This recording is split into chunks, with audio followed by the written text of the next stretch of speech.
ভীষণ ভালোবাসে, আমার সাথে আর হ্যাপি কেউ হতে পারে, ঠিক আছে?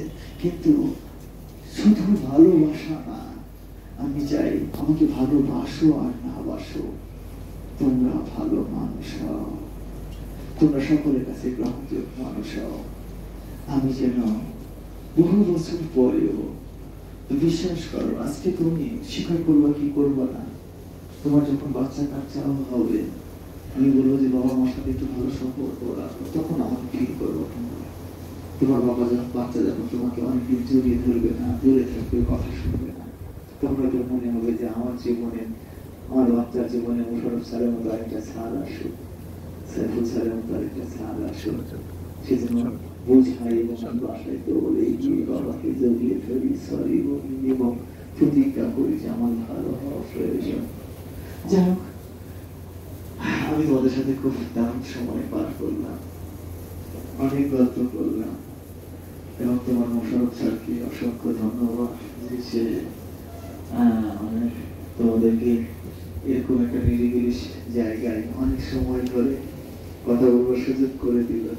আমি বেসিক্যালি আমি এনজয় করি এখন কথা বলা, আমার ভালো লাগে তোমাদের হাসি খুশি মাথা মুখ দেখে, তোমরা যখন আমার দিকে তাকাও তখন মনে হয় আমি কেমন একটা, আমার বয়স্ক হয়ে গেছি এই জন্য কিনা মনে হয় মানে আমি জলজলে হয়ে উঠছি।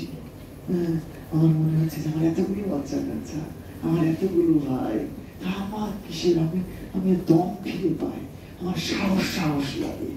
ঠিক আছে, এরা যদি সবাই মিলে একসাথে সত্যকে সত্য বলা শিখে, এরা যদি একসাথে সবাই মিলে পরিশ্রম করে, আমার কিসের অভাব?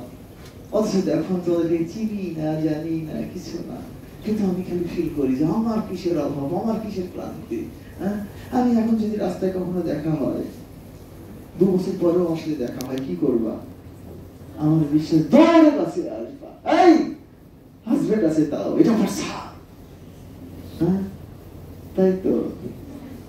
তাই তো বলবো, আমার স্যার, আমার সেই স্যার যে আমাকে প্রথম ভাবিয়েছে, আমার সেই স্যার যে আমাকে প্রথম মুক্কা দিয়েছে, আমার সেই স্যার যে আমাকে প্রথম মনে মনে বলিয়েছে আমি তোমাকে খুব মিস করি মা, মিস করি বাবা।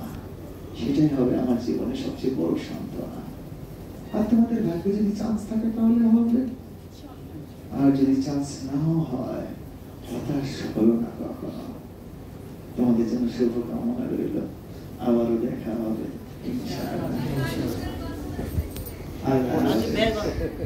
আমি ওই যে সমাপনী অনুষ্ঠানে আবার আসবো, তখন বলবো অনেক সময় হয়েছে, শোনা আজকে আর না।